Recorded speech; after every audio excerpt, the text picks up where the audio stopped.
Sang mentari telah kembali ke peraduannya, digantikan oleh rembulan yang bersinar redup di tengah gelapnya malam. Langit tampak kosong, bintang-bintang yang kemarin bertaburan kini seolah enggan menampakkan diri. Mungkin sebentar lagi hujan akan turun. Angin dingin berembus pelan, menyusup di antara dedaunan dan menciptakan bunyi gesekan halus dari dahan-dahan pohon di halaman. Halaman itu luas, mengelilingi sebuah rumah sederhana yang hangat. Rumah yang dihiasi berbagai tumbuhan dan bunga warna-warni, mencerminkan bahwa sang pemilik, Pak Arfan, sangat mencintai dunia berkebun.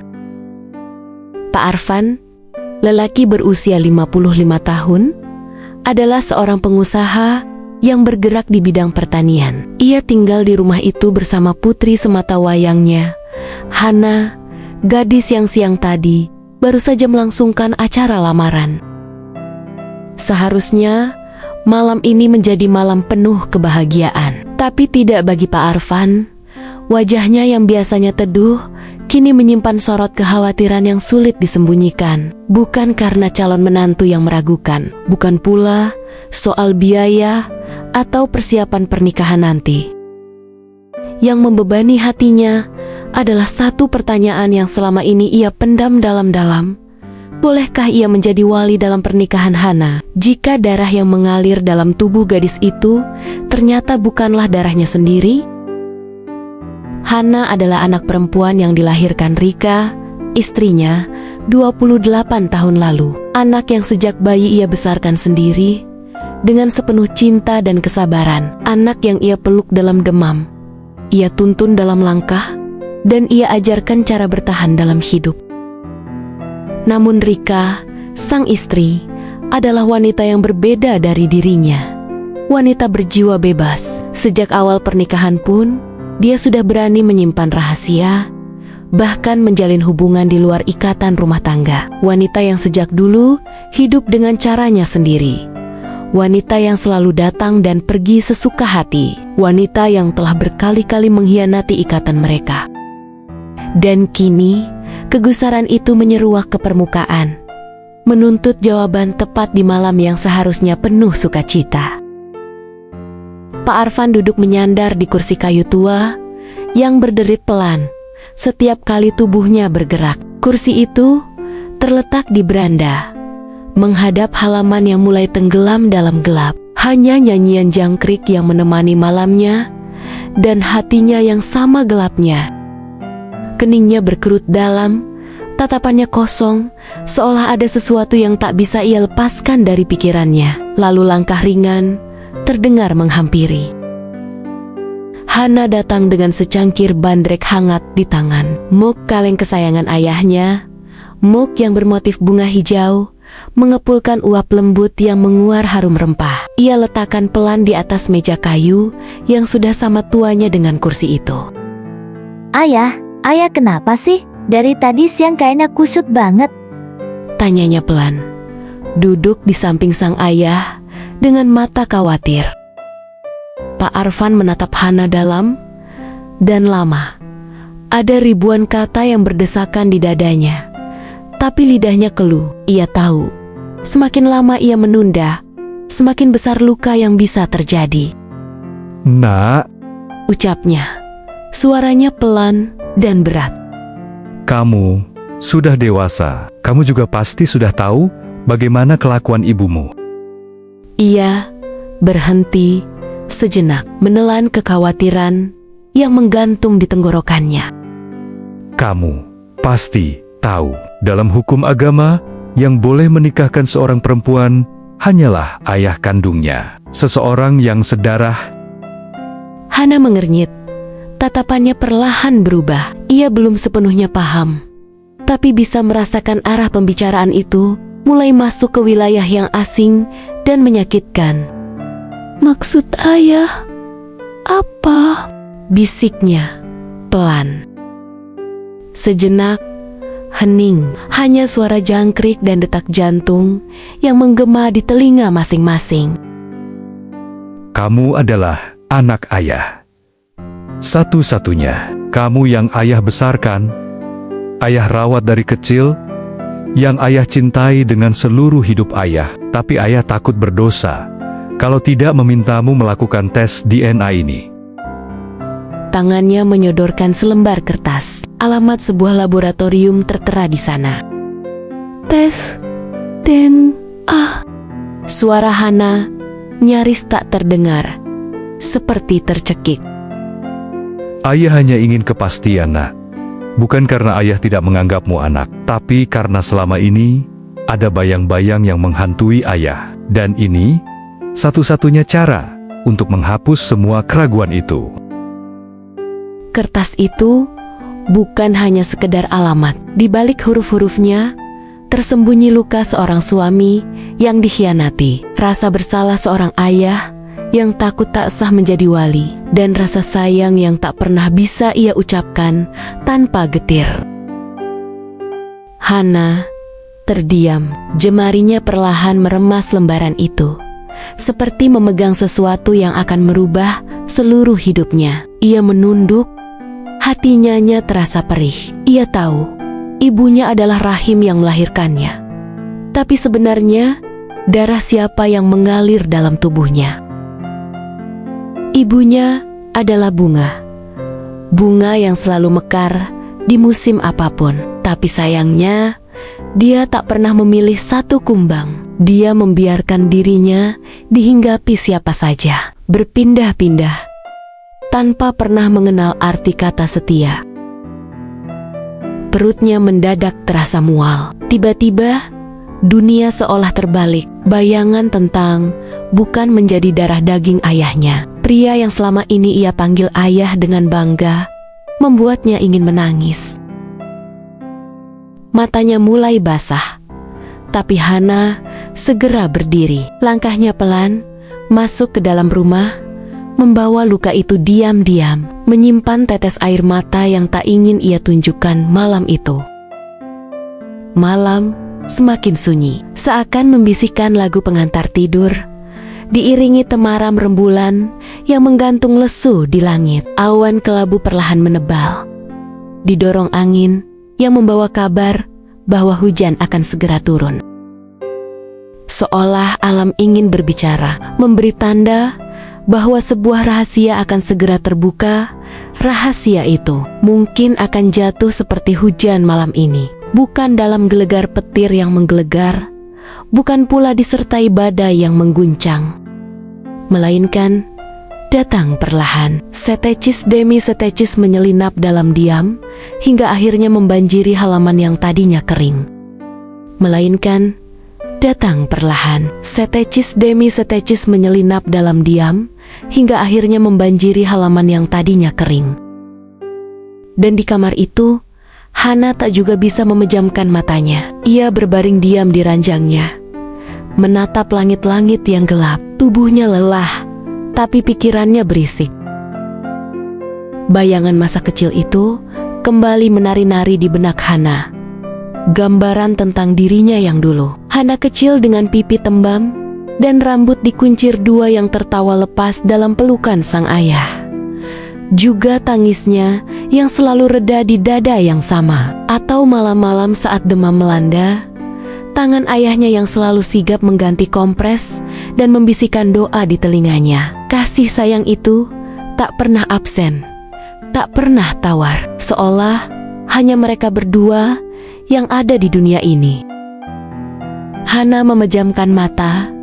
Ia mencoba mengingat wajah ibunya, Burika, wanita yang cantik, sangat cantik, dengan senyum manis yang lembut. Kulitnya putih seperti kapas, jauh lebih cerah dari kulit Hana sendiri. Hidungnya mancung, matanya dihiasi bulu mata lentik alami. Wajah yang selalu memesona siapapun yang melihat. Wanita cantik dengan aroma parfum elegan yang ternyata memiliki banyak rahasia di balik keanggunannya. Tapi di balik keindahan itu, Burika lebih sering pergi daripada pulang. Kepergiannya tak pernah bisa dijelaskan, selalu dibungkus alasan yang terdengar profesional.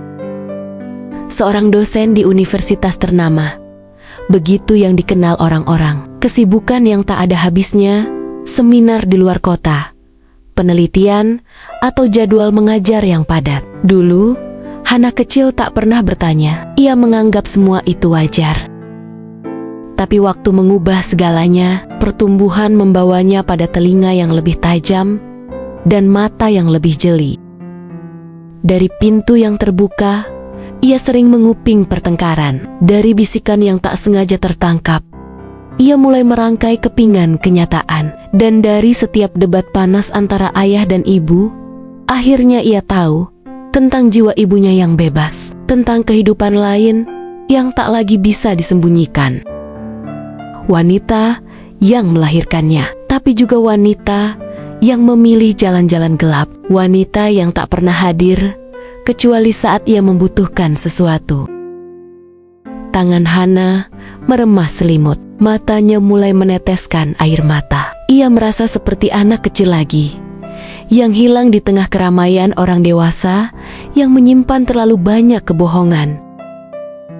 Dan kini, pisau itu diarahkan padanya. Pisau dari kebenaran yang selama ini disembunyikan. Pisau yang kini menjadikan dirinya sebagai taruhan yang bisa saja menghujam masa depannya kapan saja. Sudah 2 minggu berlalu sejak Hana melangkahkan kaki ke laboratorium yang alamatnya tertulis di selembar kertas dari ayahnya. 2 minggu pula ia menjalani hari-hari tanpa senyum seperti biasanya. 2 minggu penuh gelisah yang menyamar menjadi diam. Malam demi malam, tak lagi memberinya tidur yang tenang, karena setiap malam berakhir dengan mimpi kelam. Tubuhnya mulai terlihat kurus, lingkaran hitam di bawah matanya tak bisa lagi disembunyikan. Telepon dari Dimas, calon suaminya, lebih sering ia lewatkan, bukan karena marah, tapi karena ia tak tahu harus berkata apa. Akalnya ia paksa untuk tetap tenang. Ia berusaha meyakinkan dirinya bahwa semuanya akan baik-baik saja. Tapi hatinya tak bisa dibohongi. Semakin hari, suara kecil di dalam dirinya semakin berbisik. Mungkin ketakutan itu adalah kenyataan yang menanti. Setiap kali Hana menatap cermin, dulu ia bisa melihat bayangan Pak Arfan di dalam dirinya. Pada garis mata, lekuk senyum, atau cara ia berdiri. Tapi kini, bayangan itu terasa asing, tak lagi menyerupai siapa-siapa. Bukan ayahnya, bukan dirinya. Ia membenci bayangan itu. Di satu sisi, jiwanya terus berteriak untuk tetap berpikir positif. Tapi di sisi lain, bayang-bayang kebenaran yang pahit terus menghantuinya, mengejar hingga ke dalam tidur, dan menggores hatinya perlahan. Hingga pada suatu sore, sebuah dokumen dalam map rapi tiba di depan pintu rumah. Bunyi bel yang nyaring menggema ke seluruh ruangan, menampar sunyi yang sejak tadi menggantung di udara. Hana berdiri, mematung. Meski selama 2 minggu ini, ia sudah mencoba mempersiapkan diri untuk hari ini, tapi tangannya tetap gemetar saat meraih gagang pintu. Seorang kurir berdiri di ambang, tersenyum ramah sambil menyerahkan map plastik berwarna coklat dengan stiker laboratorium yang tertera jelas. Tapi Hana bahkan tak sempat membalas senyumnya. Matanya hanya tertuju pada map itu, seolah ia tahu isi di dalamnya mampu mengubah seluruh hidupnya dalam satu kedipan mata. Jantungnya berdegup tak beraturan. Kepalanya pusing, langkahnya limbung.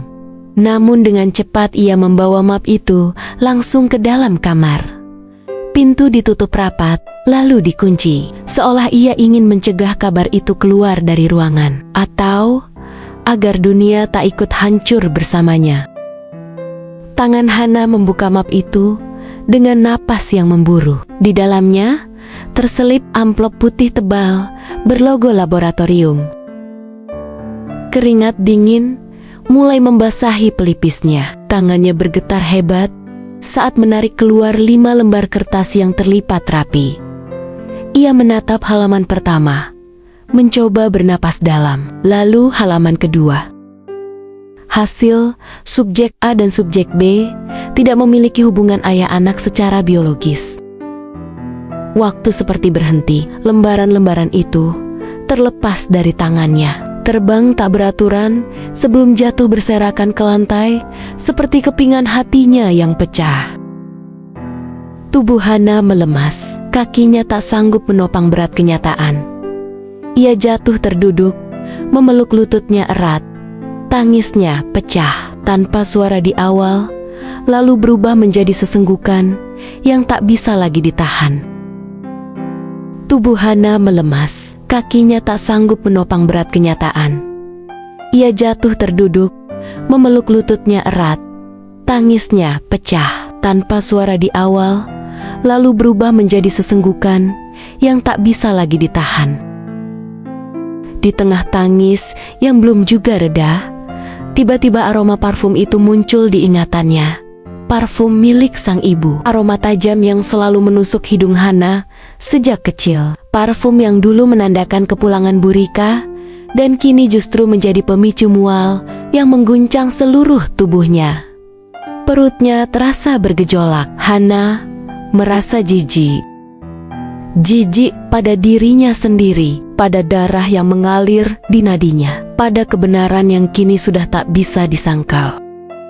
Darah kotor. Darah ini bukan milik ayah. Tangannya naik ke lengannya sendiri, dicakarnya kulitnya berulang kali, seolah berusaha mengikis apa yang ia anggap najis. Goresan-goresan merah mulai timbul, kulitnya perih dan memanas, tapi rasa sakit itu terasa lebih jujur daripada kenyataan. Masih belum cukup. Hana bangkit dan berlari ke kamar mandi. Ia memutar keran shower. Air dingin mengucur deras dari atas, membasahi tubuh dan bajunya tanpa ampun. Hana duduk di lantai. Punggungnya bersandar ke dinding. Dan di bawah guyuran air yang deras itu, ia kembali mencakar kulitnya, menangis, meraung, mencakar, menolak. Bukan darah ini yang aku mau. Tangisnya berubah menjadi jeritan. Bayangan sang ibu berputar di kepalanya. Wanita cantik yang menjelma menjadi bunga liar selalu membuka kelopaknya pada kumbang manapun yang datang. Bukan bunga suci, bukan ibu yang utuh, hanya paras indah penuh racun. Perut Hana semakin bergejolak. Ia membungkuk dan muntah. Semua isi perutnya luruh ke lantai bersama dengan air mata dan darah kecil dari cakaran di lengannya. Air bercampur darah. Bajunya basah kuyup, kulit tangannya memerah, berbekas luka. Dingin air tak mampu menenangkan gejolak panas di dadanya. Ia hanya duduk di sana, gemetar, basah, hancur. Ketukan keras di pintu kamar menggema berkali-kali. Tapi Hana tak menyadarinya. Jiwanya sudah terlalu larut dalam kepedihan, tenggelam dalam air mata. Hana, nak, buka pintunya. Tak ada jawaban. Hingga akhirnya, suara ketukan berubah menjadi dorongan kuat. Pintu kamar terbuka paksa. Di ambang pintu, berdiri Dimas bersama Pak Arfan. Keduanya terlihat panik dan pucat. Tanpa membuang waktu, Pak Arfan langsung menuju kamar mandi. Dan di sanalah ia menemukan Hana yang terduduk lemas di lantai, di bawah guyuran air yang terus mengalir dari shower. Tubuhnya menggigil hebat. Pakaiannya basah kuyup, dan kulit tangannya penuh goresan merah. Nak, ya Allah, kamu kenapa? Suara Pak Arfan tercekat di tenggorokan. Ia segera memeluk Hana, mengangkat tubuh kecil itu ke dalam dekapannya, dan membawanya keluar dari kamar mandi dengan hati remuk redam. Dengan cepat, ia menyelimuti Hana dengan kain tebal. Tubuh Hana gemetar, tapi matanya kosong. Tak ada suara, tak ada air mata lagi. Tangisnya sudah mengering, hanya diam yang tersisa. Dimas ikut membantu merapatkan selimut ke tubuh Hana. Namun saat ia menunduk, matanya menangkap sesuatu di lantai. Lembaran kertas, basah, sebagian menyerap air dari lantai. Tapi tulisan di atasnya masih bisa terbaca jelas. Dimas memungutnya perlahan. Dan saat matanya menelusuri kalimat yang tertulis di sana, wajahnya seketika membeku. Tangannya gemetar dan matanya berkedip tak percaya. Lalu ia menutup mulutnya, mencoba menahan suara yang hampir keluar dari tenggorokannya. Pak Arfan menoleh, memperhatikannya dari samping Hana yang masih dipeluknya. Dimas menunduk. Ia memejamkan mata dalam-dalam. Setelah memanggil Mbok Imas, wanita parubaya yang sudah puluhan tahun tinggal bersama mereka sebagai asisten rumah tangga, Pak Arfan menyerahkan Hana ke dalam perawatannya. Dengan lembut, ia meminta Mbok Imas untuk membantu mengganti pakaian Hana dan menenangkannya. Sementara itu, Pak Arfan menatap Dimas, memberi isyarat dengan anggukan kecil. Tanpa berkata apa-apa, ia mengajak pemuda itu ke ruang tengah. Ruangan itu luas, dipenuhi ornamen-ornamen antik yang penuh sejarah. Kursi dan meja terbuat dari kayu jati tua, mengkilap dan kokoh. Sebuah lukisan langit biru dengan awan menggantung di dinding, seolah menjadi saksi segala peristiwa yang tak pernah direncanakan.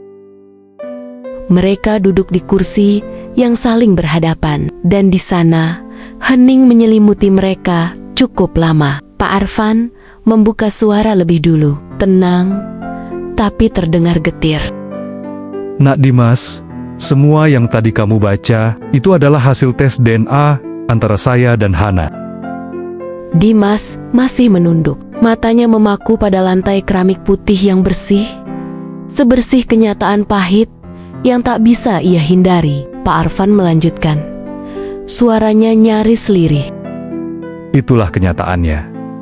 Saya tahu, ini tidak mudah. Tapi menurut saya, lebih baik kamu tahu sekarang daripada nanti. Ia menatap Dimas dengan tatapan seorang ayah yang telah melalui banyak luka. Lalu, ia berkata, Saya menyerahkan semuanya pada Nak Dimas. Apapun keputusanmu, saya dan Hana akan menerimanya. Dimas perlahan mengangkat wajahnya. Tatapannya kabur, matanya merah, tapi bibirnya akhirnya membuka suara yang terdengar berat dan pelan. Saya akan tetap maju, Pak. Saya mencintai Hana, dan itu tak akan berubah. Senyum tipis muncul di wajah Pak Arfan. Senyum yang mengandung kelegaan, meski masih dibalut perih. Tapi dalam kelegaan itu, mereka berdua lupa satu hal penting, bahwa pernikahan bukan hanya tentang dua insan yang saling menerima, melainkan juga dua keluarga yang harus menyatu. Dan di luar sana, kenyataan yang lebih pahit sedang menunggu Hana. Bukan hanya tentang darah yang tak sama, tapi tentang penerimaan keluarga Dimas, yang bisa saja tak semudah ucapannya barusan. Karena bagi sebagian orang, asal-usul bukan sekadar latar belakang, melainkan stempel kehormatan yang bisa menentukan apakah seseorang layak atau tidak. Waktu terus berjalan bersama iringan awan yang mengantar matahari terbit dan terbenam. Dan bersama waktu itu pula, Pak Arfan, sang ayah, tak henti merangkul Hana dengan kesabaran yang tak tergantikan. Ia mencoba menyembuhkan luka yang bahkan bukan dia yang menggoreskannya. Pak Arfan tak pernah berubah. Ia tetap menjadi sosok yang sama seperti sebelumnya. Lembut, sabar, penuh cinta. Tangannya tak pernah lelah mengelus kepala Hana, menjadi pelabuhan tenang bagi hati anak yang sedang karam. Hana anak ayah, kenapa nangis lagi? Tanyanya suatu malam, saat melihat Hana diam-diam menyeka air mata di balik pintu. Suara itu tidak keras, tidak menghakimi, hanya penuh kasih dan keteguhan hati bahwa tak akan ada yang berubah. Nak, kamu bukan anak haram. Ucapnya lembut, berulang kali. Kamu adalah hadiah, anugerah yang Tuhan titipkan pada ayah. Ayah yang membesarkanmu, dan ayah yang akan tetap mencintaimu selamanya. Perlahan, senyum Hana mulai kembali. Walaupun tak selebar dulu, tapi cukup untuk membuat Pak Arfan tahu bahwa putrinya sedang bangkit. Meski terkadang, di sela tawa yang dipaksakan, atau saat sendiri di kamar yang sunyi, Hana masih menangis. Dalam diam, dalam sunyi, dalam doa. Luka di hati Hana yang belum sepenuhnya sembuh kembali berdarah siang ini. Ketika suara Bu Ratih, Ibu Dimas, melengking tinggi, menampar udara yang sebelumnya hangat. Aku tidak mau memiliki menantu yang tidak jelas siapa ayahnya. Bu Ratih berdiri tegak, wajahnya memerah, matanya membelalak dengan penuh kemarahan dan rasa malu. Siang itu, keluarga Dimas datang kembali ke rumah Pak Arfan. Niat awalnya membahas tanggal pernikahan dan persiapan acara, tapi semuanya berubah saat topik wali nikah muncul. Saat itu pula, Bu Ratih dan suaminya, Pak Arya, baru tahu bahwa Hana akan dinikahkan oleh wali hakim. Ternyata, Dimas tak pernah menceritakan apapun tentang kondisi Hana pada kedua orang tuanya. Tak heran jika sedari tadi, Dimas hanya diam, duduk gelisah dengan sorot mata penuh kecemasan. Kenapa kalian tidak bilang pada kami soal hal sepenting ini? Teriak Bu Ratih dengan emosi yang tak terbendung. Bu, ini salah aku. Aku yang gak bilang ke ibu dan ayah. Sahut Dimas lirih, mencoba bertanggung jawab. Diam kamu Dimas. Seharusnya kamu dan Pak Arfan bilang dari awal. Ini bukan persoalan sepele. Bentak Bu Ratih. Pak Arya, yang sejak tadi menahan diri, akhirnya ikut bersuara. Betul, Pak Arfan. Masalah seperti ini tak bisa disembunyikan. Ini menyangkut nama baik keluarga. Hana hanya bisa menunduk. Tangisnya mulai mengalir diam-diam. Tanpa suara, matanya menatap kosong ke lantai, seolah berusaha melarikan diri dari ruangan itu. Dimas mencoba bicara, tapi tak satu pun kata keluar dari mulutnya. Dan saat Pak Arfan hendak angkat bicara, Bu Ratih memotong dengan suara yang lebih tajam. Kami membatalkan pertunangan ini. Kami tak bisa menerima penghinaan seperti ini. Nama baik keluarga kami akan tercoreng kalau Dimas menikah dengan wali hakim. Apa kata orang nanti? Pak Arya mengangguk tegas, menimpali dengan suara berat. Saya juga tak bisa menerima jika cucu saya lahir tanpa bibit, bebet, dan bobot yang jelas. Maaf Pak Arfan, tapi anak Bapak bukan pilihan yang pantas untuk menjadi menantu kami. Tanpa memberi waktu untuk menjelaskan atau meminta pengertian, Pak Arya berdiri. Ia melangkah keluar dari rumah itu, diikuti oleh Bu Ratih yang menarik Dimas dengan paksa. Wajah Dimas tampak buram, penuh luka dan penyesalan. Tapi ia tak mampu melawan orang tuanya. Hana tak kuat lagi. Ia berdiri dan berlari ke kamar, menjatuhkan tubuhnya ke atas ranjang dan membenamkan wajahnya ke dalam bantal. Tangisnya meledak di sana. Di ruang tengah, Pak Arfan terdiam. Hatinya serasa ditusuk berkali-kali. Kejujuran yang ia jaga demi kebaikan ternyata harus dibayar semahal ini. Kini, bayangan senyum kecil putrinya yang mulai pulih kembali remuk berkeping-keping di depan matanya.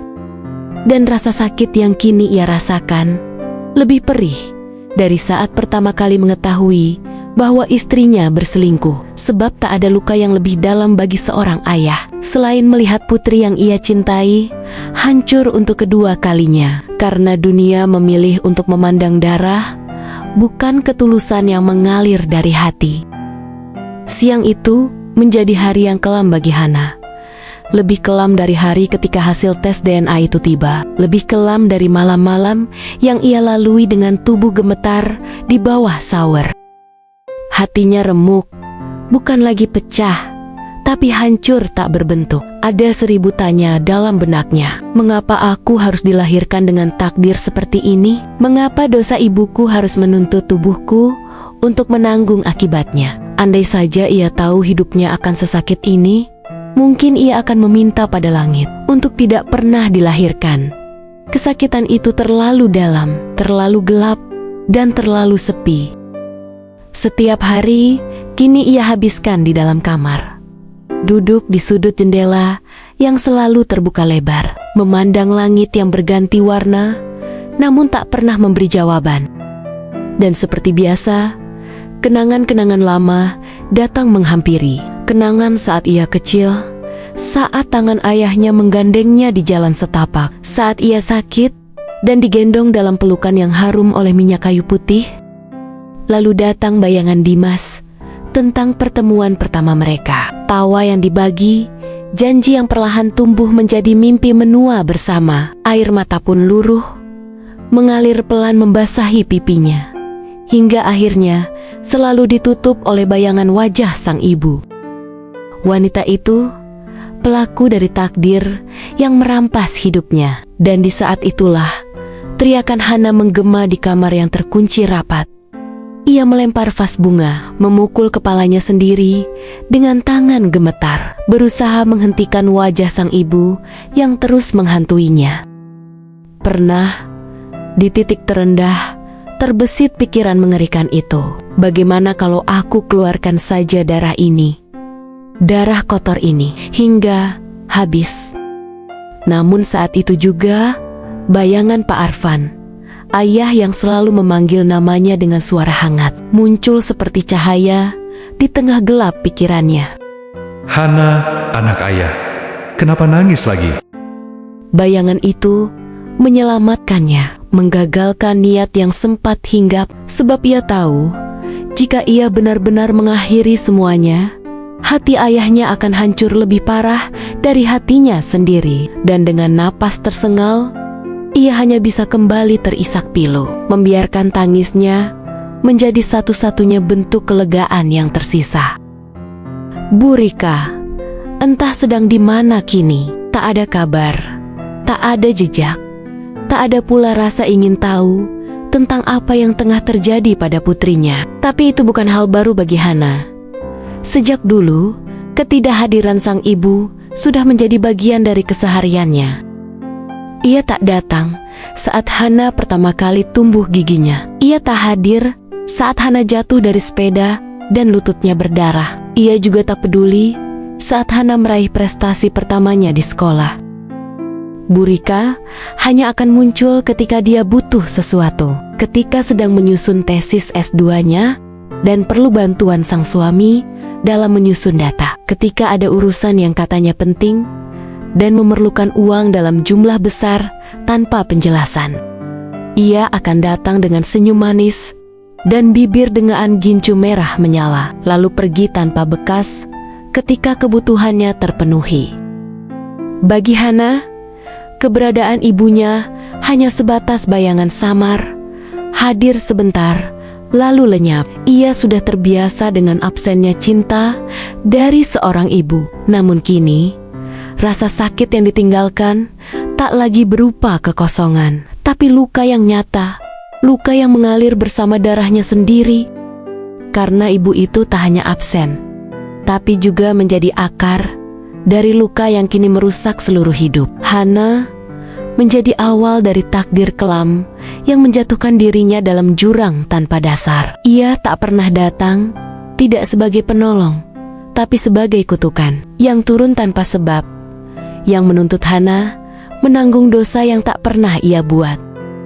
Karena ibu itu tak hanya absen, tapi juga menjadi akar dari luka yang kini merusak seluruh hidup. Hana menjadi awal dari takdir kelam yang menjatuhkan dirinya dalam jurang tanpa dasar. Ia tak pernah datang, tidak sebagai penolong, tapi sebagai kutukan yang turun tanpa sebab, yang menuntut Hana menanggung dosa yang tak pernah ia buat. Ia punya seseorang yang selalu menggenggam tangannya, agar tidak jatuh terlalu dalam, seseorang yang menjadi mentari, yang membagi sinarnya pada rembulan di malam hari, agar tak gelap sepenuhnya.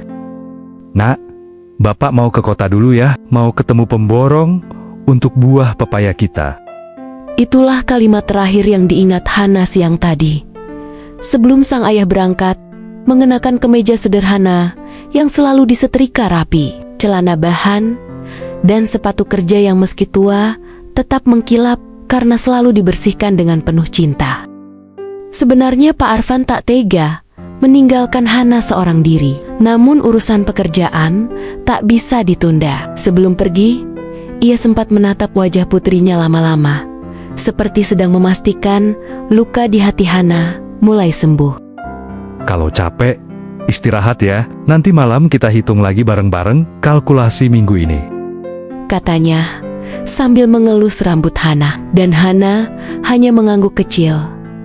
Diam, tapi cukup untuk menenangkan ayahnya. Pak Arfan pun akhirnya berangkat. Setelah sebelumnya menitipkan Hana pada Mbok Imas, asisten rumah tangga setia mereka yang sudah seperti keluarga sendiri. Biasanya, setiap malam, Pak Arfan dan Hana akan duduk bersama di ruang tengah. Mereka berbagi cerita, saling menertawakan hal-hal kecil, menyusun kalkulasi hasil panen, atau sekadar duduk diam sambil menyeruput teh panas. Malam-malam itu terasa seperti pelukan, pelan-pelan menghapus sisa-sisa luka di hati Hana, menumbuhkan harapan baru, seolah masa lalu yang menyakitkan bisa dilewati. Namun malam ini berbeda. Langit tampak lebih kelabu, suara jangkrik tetap bersenandung dari balik dedaunan. Namun tidak terasa merdu seperti biasanya. Jam sudah hampir menunjukkan pukul 8, tapi bayangan Pak Arfan belum juga tampak di teras rumah. Hana duduk sendiri di ruang tengah, di meja tempat mereka biasa berbagi cerita, sambil menatap halaman gelap dari balik jendela. Dan saat itu, ketenangan yang semu mulai retak oleh suara ketukan sepatu hak tinggi di lantai rumah mereka. Dan Hana tahu, ketukan itu milik seseorang yang seharusnya tak perlu kembali. Hana menoleh pelan, dan seketika darahnya mendidih. Di ambang pintu, Bu Rika berdiri, anggun seperti biasa, mengenakan gaun yang membentuk lekuk tubuhnya dengan sempurna. Rambut dicatok rapi, bibir merah menyala dengan senyum tipis yang lebih pantas disebut sindiran halus. Hana, mana ayah kamu? Tanyanya, seolah tak ada yang pernah terjadi. Ibu dengar, kamu gak jadi nikah sama Dimas ya? Kenapa? Nada suaranya terdengar peduli. Tapi Hana tahu, itu hanya basa-basi kosong. Di tangan kanannya, sebuah koper besar tergenggam, seperti pertanda bahwa wanita itu datang bukan sekadar mampir, tapi hendak menetap lagi, seperti badai yang kembali ke rumah setelah menghancurkan cuacanya sendiri. Ibu mau apa datang ke sini? Nada Hana dingin, tak berperasaan. Bu Rika tertegun. Sejenak ia menghentikan langkahnya. Alisnya naik perlahan, sorot matanya tajam, seolah mengingatkan, "Aku ibumu, hormat adalah hakku." Kamu bilang apa barusan? Sejak kapan kamu belajar bicara tak sopan pada ibumu sendiri? Tanyanya sengit. Hana berdiri tegak di depan meja kayu tua, matanya tajam seperti ujung pisau, tak bergeming sedikit pun. Ibu datang lagi, pasti untuk satu hal yang sama seperti biasa. Ibu mau minta uang kan? Apa ibu gak malu? Setelah berbulan-bulan pergi dengan pria lain, sekarang pulang membawa koper, mengemis belas kasih ayah. Wajah Bu Rika mengeras, bibir merahnya menegang, langkahnya menghentak mendekati Hana. Ayah sudah tidak punya kewajiban lagi untuk menafkahi ibu. Suara Hana naik, suaranya kini penuh getar kemarahan. Karena ibu sendiri bahkan tak tahu bagaimana caranya jadi istri. Seharusnya ibu tahu diri dan tidak lagi menuntut hak apapun di rumah ini. Tamparan keras mendarat di pipi kiri Hana, membekas merah dan panas. Namun Hana tidak bergeming. Dia menatap balik dengan tajam, menusuk, penuh perlawanan. Silakan pergi dari sini, karena baik aku maupun bapak, kami tidak sudi lagi menerima ibu di rumah ini. Tamparan kedua lebih kuat dari yang pertama. Lagi-lagi, Hana tidak mundur, matanya masih menyala. Dasar anak kurang ajar. Siapa yang ngajarin kamu jadi anak durhaka begini? Teriak Bu Rika. Suaranya memekakan telinga. Ibu yang membuatku jadi begini. Masih untung aku nggak jadi pelacur karena terlalu sering melihat ibu berganti pria sejak kecil. Suara Hana pecah dalam amarah dan luka. Kali ini Bu Rika meledak. Matanya merah menyala, wajahnya berubah buas. Tangannya menjambak rambut Hana yang terikat kencang.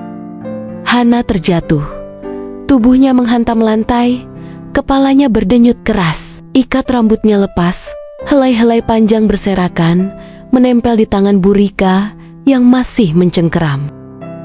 Seperti binatang buas yang kehilangan kendali, Burika menyeret Hana menuju pintu depan dengan kasar. Tubuh Hana terseret di lantai, pipinya merah, rambutnya kusut, matanya memerah tak kalah pedih.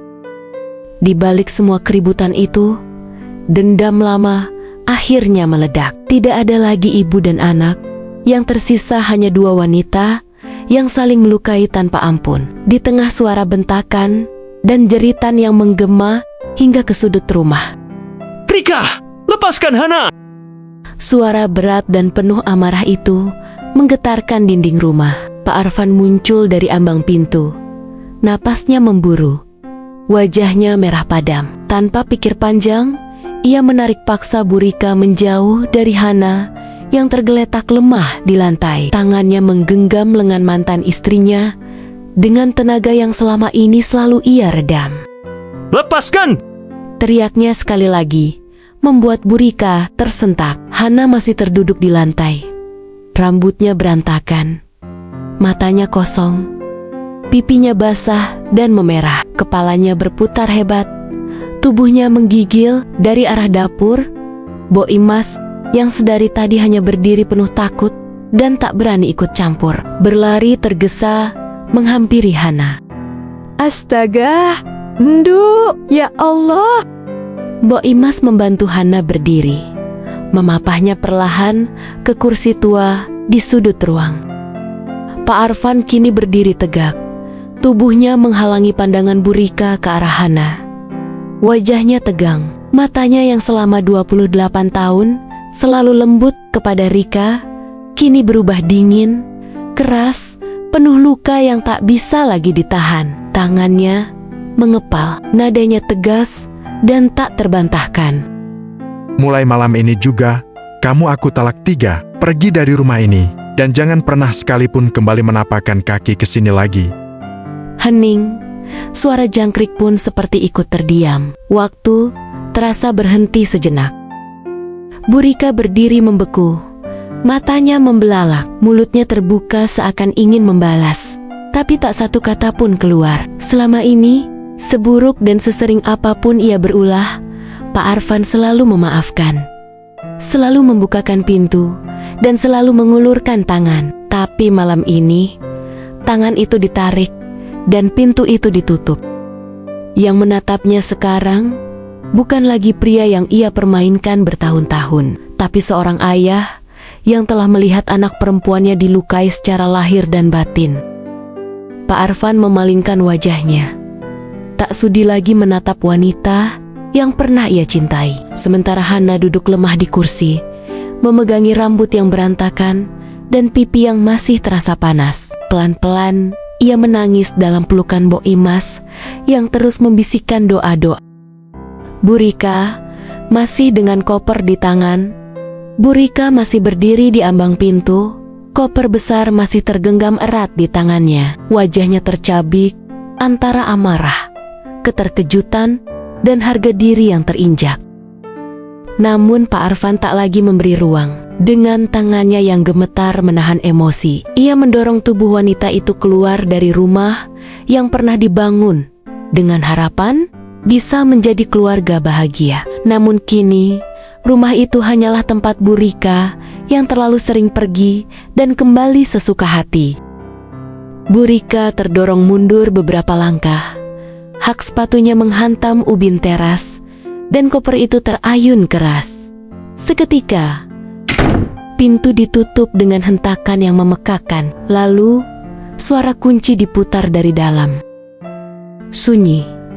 Malam itu sunyi, dan Burika hanya berdiri di sana, terdiam dalam pakaian mahal dan make up sempurna yang kini terasa seperti topeng menyedihkan. Ia tidak berteriak, tidak menangis, hanya terdiam. Ia menyeret kopernya perlahan, menuruni anak tangga, dan menghilang ke dalam gelapnya malam, seperti bayangan buruk yang akhirnya disapu keluar oleh cahaya kebenaran. Sejak malam itu, Burika benar-benar menghilang. Tak pernah ada lagi kabar yang datang. Tak juga sekadar pesan singkat yang menanyakan kabar. Seolah angin membawa pergi jejak langkahnya, menghapusnya dari halaman rumah dan dari lembar hidup mereka. Hanya Pak Arfan yang beberapa kali ke kota, bolak-balik ke kantor Kementerian Agama, mengurus dokumen perceraian yang selama ini tertunda karena keraguannya sendiri. Hingga di suatu siang, setelah berbulan-bulan kehidupan mereka berjalan tenang, tanpa bayangan masa lalu, Pak Arfan datang menghampiri Hana dengan raut wajah yang tak biasa. Hana yang sedang duduk di ruang kerja, mengetik data hasil panen di laptop, langsung menghentikan kegiatannya. Nak, Suara Pak Arfan pelan, namun terdengar berat. Hana menoleh. Bapak, baru dapat telepon dari kota tempat ibumu tinggal. Hana diam. Tangannya perlahan turun dari keyboard. Sorot mata ayahnya membuat jantungnya sedikit berdebar. Memangnya ada apa, Pak? Pak Arfan menarik napas panjang, lalu duduk di kursi seberang putrinya. Katanya, ibumu sudah 2 bulan ini sakit keras. Kalimat itu membuat dada Hana terasa sesak. Meski luka itu sudah mencoba ia sembuhkan, tapi nama ibu masih mampu membuat hatinya bergetar. Pak Arfan melanjutkan. Suara pelannya mengendap.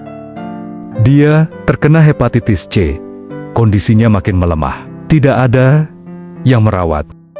Sejenak ruangan menjadi sunyi. Hanya suara jam dinding yang berdetak dan desiran angin dari jendela yang terbuka. Hana menunduk.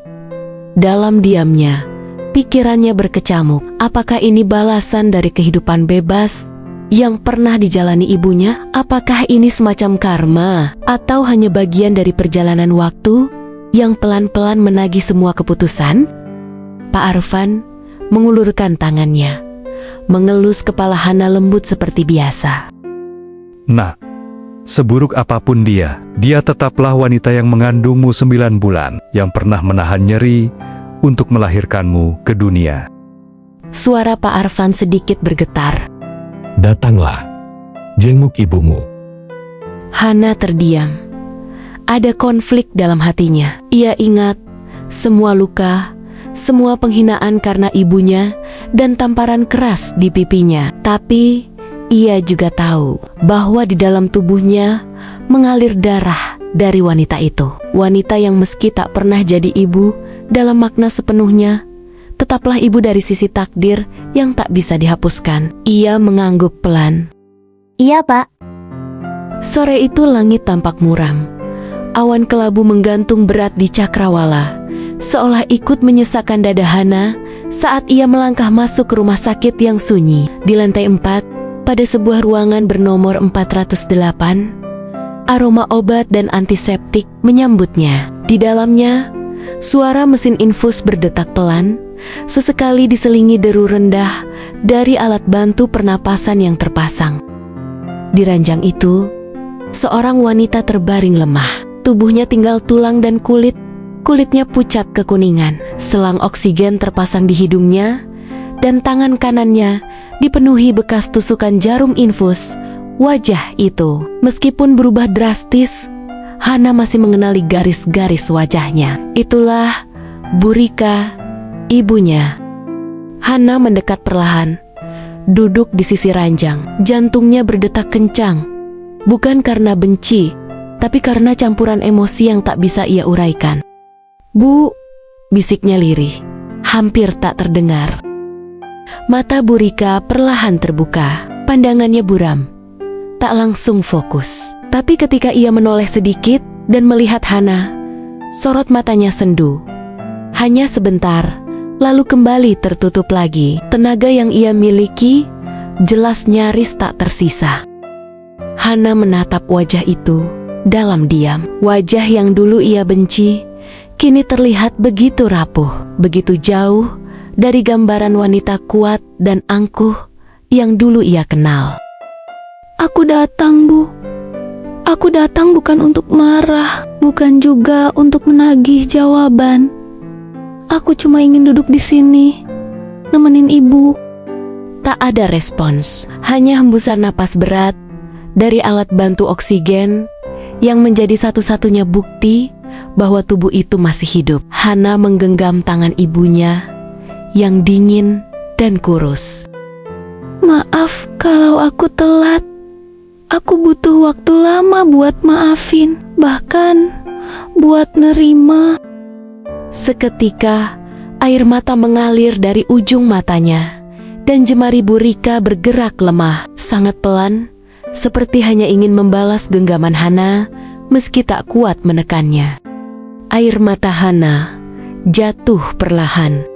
Bu, aku gak akan kemana-mana sekarang. Aku akan selalu ada di sini. Sejak hari itu, Hana datang setiap hari. Ia menemani sang ibu yang terbaring lemah di ranjang rumah sakit. Tak lagi mampu berbicara. Bahkan sekadar mengangguk pun sulit. Tapi Hana tak peduli. Ia hanya ingin berada di sana, duduk di sisi tempat tidur itu, menggenggam tangan yang dulu pernah menamparnya. Tangan yang kini tak lagi bertenaga. Setiap hari, Hana akan bercerita tentang masa kecilnya, tentang boneka kesayangannya yang hilang di sungai, tentang malam-malam saat ia demam dan ayah berjaga semalaman, tentang pertama kali ia bisa membaca, tentang sepatu baru saat masuk SMP, hingga cerita tentang lamaran yang gagal dan hari-hari kelam yang hampir membunuh semangatnya. Di antara cerita-cerita itu, kadang Hana tertawa kecil, kadang ia menangis diam-diam. Suaranya lirih, namun jujur, seolah sedang berbicara dengan waktu. Dan Bu Rika tetap terdiam, hanya air matanya yang mengalir perlahan, menuruni pipi cekung itu. Tak bisa berkata, hanya bisa merasakan. Dan setiap kali itu terjadi, Hana akan mengusapnya lembut dengan tisu atau punggung tangannya sendiri. Jangan nangis, Bu. Aku cuma pengen ibu tahu bahwa aku sudah baik-baik saja sekarang. Kadang, Bu Rika mencoba membuka mata, sekilas hanya untuk memastikan Hana masih ada di sisinya, lalu kembali menutupnya. Seolah itu satu-satunya kekuatan yang tersisa, dan Hana tetap duduk di sana. Dalam diam, dalam pengampunan yang tak butuh kata-kata, Hana tahu bahwa tak ada waktu lagi untuk perbaikan, tak akan cukup hari untuk menebus masa lalu. Tapi Hana tak sedang menunggu penebusan, ia hanya ingin menyelesaikan semua dengan damai. Karena hatinya tahu bahwa maaf yang paling tulus bukan yang ditunggu untuk diminta, tapi yang diberikan. Bahkan ketika tak ada lagi suara yang sanggup berkata, lembayung senja menggurat langit dengan warna jingga yang hangat, seperti sapuan terakhir sang mentari sebelum tenggelam. Angin sore berhembus lembut, membawa kabar tentang malam yang akan segera datang. Di dalam sebuah ruangan rumah sakit yang sunyi, Hana masih duduk di sana, di sisi ranjang ibunya yang terbaring lemah, memejamkan mata dalam keheningan panjang. Detak jantung dari mesin monitor berdetak tenang, menjadi satu-satunya suara yang menyelimuti ruang itu. Hana menggenggam tangan ibunya yang dingin, menatap wajah yang dulu begitu ia benci, namun kini terasa begitu rapuh dan mengundang iba.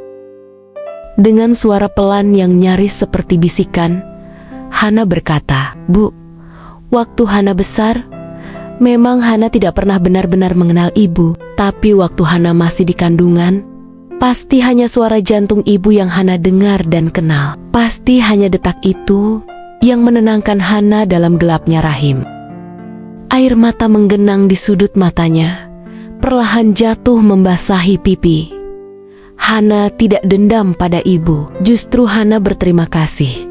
Karena ibu sudah memilihkan ayah untuk menjadi ayah Hana. Dan ayah juga sudah memaafkan ibu, Bu. Kata ayah, seburuk apapun ibu tetap ibunya Hana. Satu-satunya wanita yang pernah ayah cintai dan nikahi. Hening sejenak. Lalu tiba-tiba, suara dari mesin monitor berubah menjadi satu nada panjang dan datar. Tubuh Hana menegang, matanya membelalak perlahan. mengarah pada layar monitor yang kini tidak lagi menunjukkan denyut kehidupan. Tubuh Bu Rika tetap terbaring. Matanya tetap terpejam, tapi kini tak ada lagi gerakan napas.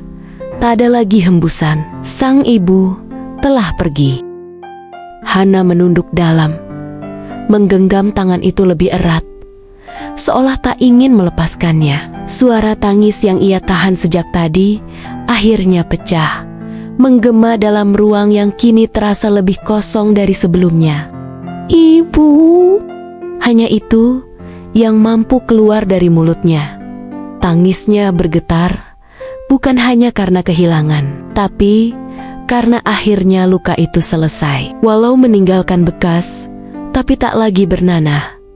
Hari itu, Hana mengantarkan kepergian ibunya, bukan dengan amarah, tapi dengan maaf.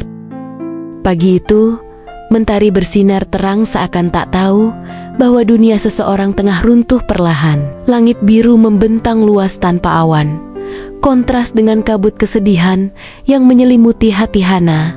Di hadapannya, sebuah gundukan tanah merah masih basah. Di atasnya, taburan bunga-bunga Kamboja dan melati tertata rapi. Harum semerbak, namun mengiris hati. Hana masih berjongkok di sisi makam itu, matanya sembab. Air mata belum berhenti mengalir sejak jenazah Bu Rika diturunkan ke peristirahatan terakhirnya. Tangannya gemetar menyentuh nisan yang dingin, seolah ingin mengukir sesuatu di sana. Kata-kata yang belum sempat ia ucapkan, luka yang belum sempat ia jahit, dan cinta yang belum sempat ia beri. Pak Arfan berdiri di sampingnya. Ia tak banyak bicara, hanya meletakkan tangan hangat di kepala Hana, mengelus rambut putrinya dengan kasih yang tak terucap. Dalam diam itu, ia memahami kesedihan Hana kali ini bukan lagi karena amarah, melainkan karena kehilangan, karena penyesalan yang datang terlambat. Ayah. Suara Hana pelan, hampir seperti bisikan angin. Hana, pikir akan ada waktu untuk bicara lebih banyak sama ibu. Hana pikir bisa menanyakan semuanya, bisa bilang semuanya. Pak Arfan berjongkok, menggenggam bahu Hana dengan lembut. Kadang, waktu tak memberi kita kesempatan kedua, Nak. Tapi kamu sudah melakukan yang terbaik. Kamu sudah hadir di saat terakhirnya. Dan itu jauh lebih berarti daripada semua kata-kata. Hana menunduk. Di antara helai rambut yang jatuh menutupi wajahnya, air mata kembali menetes, jatuh di atas bunga yang menutupi makam ibunya. Ayah, Hana ingin ibu tahu kalau Hana sudah memaafkannya. Sungguh.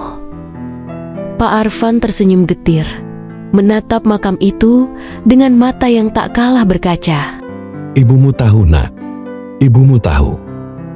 Dan pagi itu, di bawah langit yang cerah, Hana duduk lebih lama di sisi makam itu. Ia tak lagi membawa amarah, hanya membawa doa. Ia menatap tanah merah itu dengan mata yang penuh luka, namun juga kelegaan.